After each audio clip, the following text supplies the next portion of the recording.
Hello everyone, welcome to today's lecture. Today we are going to deal with harmful bacteria. Okay, we are going to study about harmful bacteria. We have finished studying about useful bacteria. Okay, what were the useful bacteria which we studied about? It was lactobacilli, then rhizobium, yeast and penicillium. Okay, then we studied about antibiotics. Today we will study about harmful bacteria on page number 92. Heading harmful microorganisms about fungi. Fungi is the one of the most harmful microorganisms. There are some questions. Can you tell? The answers are there in the notes. You may refer, but we will discuss it now. Which changes do you notice in leather articles and gunny bags during rainy season? You might have observed that fungi grow on leather articles in rainy season, due to which they could destroy the article. Okay, they show fungal growth. They grow into the articles and they do not last long. That means you cannot use it for several days once it has got infected with fungi. Second question, for how long afterwards can you use those articles? You cannot use it for long. You can just dust away the fungi, just polish it again and use it for some days, but generally it get destroyed. Why do these articles not get spoiled during summer or in winter? Okay, during summer or in winter, the humidity level in atmosphere is less, due to which the growth of fungi becomes less. As the growth of fungi is less, it does not get spoiled in summer and winter. Now the answers are there on page number 93. You may see microscopic spores of fungi are present in the air. If there is sufficient moisture, spores germinate on cotton fabric, gunny bags, leather, wood items, etc.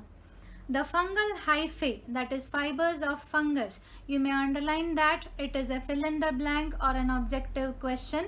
Okay, what are the fibers of fungi called as? What are they called as? It is called as hyphae.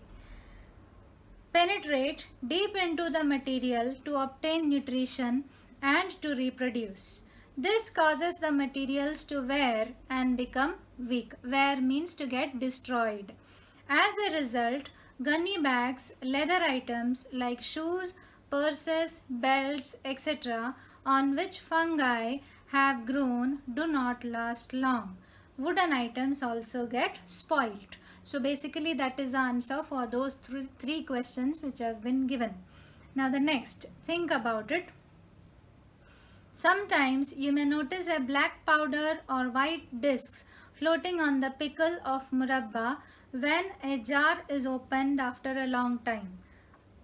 What exactly is this? Why are such food items not good to eat? The answer is there in the next paragraph. Various species of fungi grow on food items like pickles, murabba, jam, sauce, chutney, etc. They use the nutrients in these food items for growth and reproduction. During this activity, fungi release mycotoxins. Underline the term mycotoxins. What are mycotoxins? They are certain poisonous chemicals produced by fungi. Okay, poisonous chemicals produced by fungi are called as mycotoxins. During this activity, fungi release mycotoxins, certain poisonous chemicals, into the food and thus becomes poisonous. Hence, the food on which fungi have grown cannot be eaten. Okay, now the next, and one of the most dangerous ones, harmful microorganisms, is Clostridium. It is generally present in canned foods. Okay, they are anaerobic microorganisms. Sometimes cases of food poisoning occurs during community feasts. How does the food become poisonous all of a sudden? The bacteria which spoil cooked food are Clostridium. Underline a fill in the blank question. Out of about 100 different species of this bacterium, some are free living in the soil, whereas some live in the alimentary canal of humans and other animals. Alimentary canal means digestive system. These bacteria are rod-shaped and produce bottle-shaped endospores in adverse conditions. Adverse conditions means when the conditions are not favorable. Okay, when the conditions are not favorable means consider if the food is getting cooked, then the temperature has been increased. When the temperature is increased, the organism has a tendency to die. At those times, what they will do, they will get converted into endospores and try to remain alive in the cooked food. Okay, if the food is not cooked properly, then this organism can survive, okay, under those conditions also. So the food has to be properly cooked, especially the non-vegetarian foods. These bacteria are rod-shaped and produce bottle-shaped endospores in adverse conditions. One special characteristic of this bacteria is that they cannot withstand the normal oxygen level of the air because they grow in anaerobic conditions. So Clostridium is an anaerobic organism. Anaerobic means which grows in absence of oxygen. There are different species of Clostridium. In the box they have given the names of different species of Clostridium, that is Clostridium tetani, Clostridium perfringens, Clostridium botulinum, Clostridium difficile. All these are different species. All of them are harmful. Other harmful microorganisms. Do only the Clostridium bacteria cause illness? Other kinds of microorganisms like bacteria, viruses, protozoa and fungi are also responsible for different diseases that affect humans. You have learnt about viruses, which are smaller than bacteria and can grow and reproduce only in living cells. Last year you had studied about some diseases which are spread due to airborne diseases spread due to contaminated food and water, due to physical contact, due to vector and all. You had studied in the second chapter last year. Okay, so you know that the diseases could be caused due to bacteria, viruses, protozoa, fungi. Okay, bacteria, viruses, protozoa and fungi. These can all cause diseases in plants also, in animals also. An introduction to scientists. It was believed that meat gets spoiled due to some bacteria of Bacillus type, but the exact type of Bacillus was not known. Van Ermingham proved that the anaerobic bacterium Clostridium botulinum is responsible for food poisoning. Ida Bengston obtained higher education in biochemistry at Chicago University. She conducted important research on the toxin responsible for gas gangrene. Gas gangrene is a disease, okay, and antitoxin useful for treating it. While she was doing research on the dreaded disease, dreaded means which is dangerous, called typhus, she herself contracted the infection, but she overcame it and continued her research. For this work, she was honored with the Typhus Medal in 1947. There is no any question asked from that part. The only thing which you have to remember from this part is Clostridium is anaerobic and it is the main organism which causes food poisoning. Okay, now we may move on to page number 94. There are some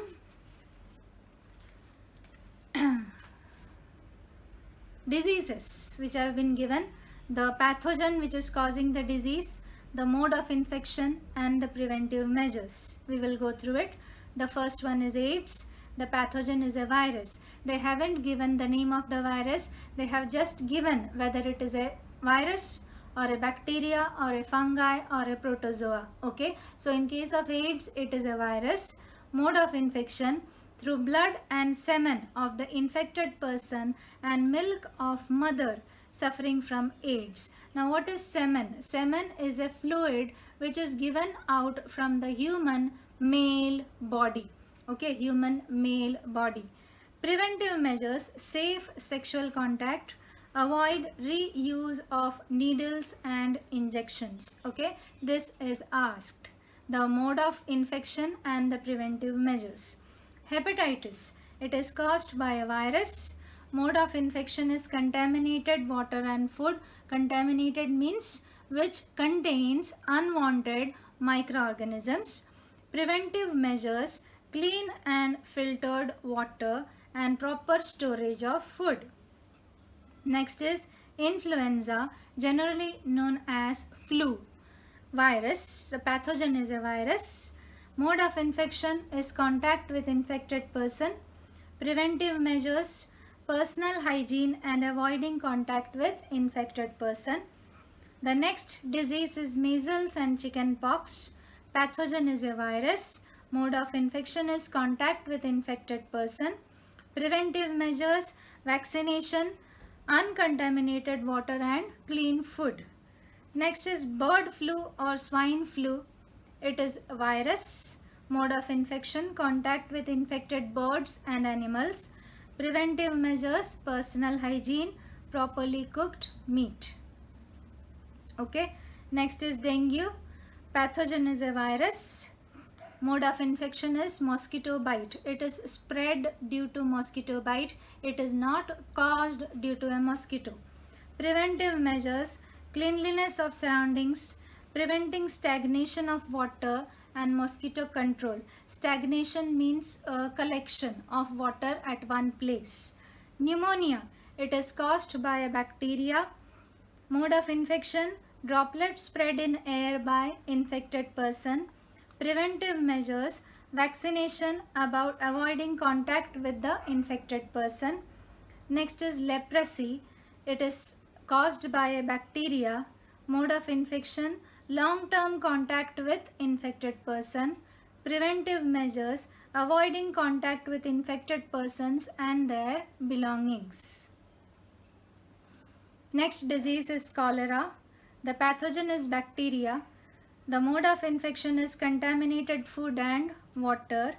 Preventive measures: clean food and water. Malaria, next one. Pathogen is protozoa. Mode of infection: it is spread due to mosquito bite and uncleaned surroundings. Preventive measures: cleanliness of surroundings, preventing stagnation of water, controlling mosquitoes. Dandruff, ringworm, scabies. The pathogen is a fungi. Mode of infection: contact with infected person or his or her belongings like clothes. Preventive measures: personal hygiene, avoiding contact with the infected person. Out of these, the most important one which are generally asked is that of AIDS, and the last one, the dandruff, ringworm and scabies. Now, there are some questions below. Use your brain power. Again, the answers are there in the exercise in the notes. You may refer to that. We will just discuss it now. Salt is applied on the inner surface of pickle jars and the pickle is covered with oil. Why is this done? Why is this done? Because salt and oil are considered to be the natural preservative. What is a preservative? Which prevents the growth of microorganisms, which help the food product to remain for a longer time. Okay, remain fresh for a longer time. So that is said to be a preservative. Salt and oil is acting as a preservative. So they are generally used in pickles. Which preservatives mixed with ready to eat foods to keep them from spoiling? The ready to eat foods, there are artificial preservatives used like acetic acid, that is vinegar, citric acid, sodium benzoate, etc. I repeat, acetic acid, citric acid, sodium benzoate, etc. Find out the uses of fungi to plants and animals. To plants, provide minerals to water. Okay, what do the fungi do? fungi gives minerals and water to plants. And what do the plants give? The plants give the fungi food. Okay. Next, fungi to animals, like mushrooms, antibiotics. We don't give anything to fungi. We only give the substances for them to decompose. Okay. So fungi to animals, it is in the form of antibiotics and mushrooms. We eat mushrooms. It is a fungi. Find out what is the structure of lichen or lichen? A condiment. It is a spice. Where else it is used? So lichen or lichen, it is generally known as dagad phool in Hindi. It is used to make spices. It is a spice which is used to make different masalas. Okay. So symbiotic association, what is it? It is a symbiotic association of algae and fungi. It is used in dyes, perfumes and traditional medicines. It is used in dyes, perfumes and traditional medicines. These questions are also asked. Okay, so we have finished with the chapter.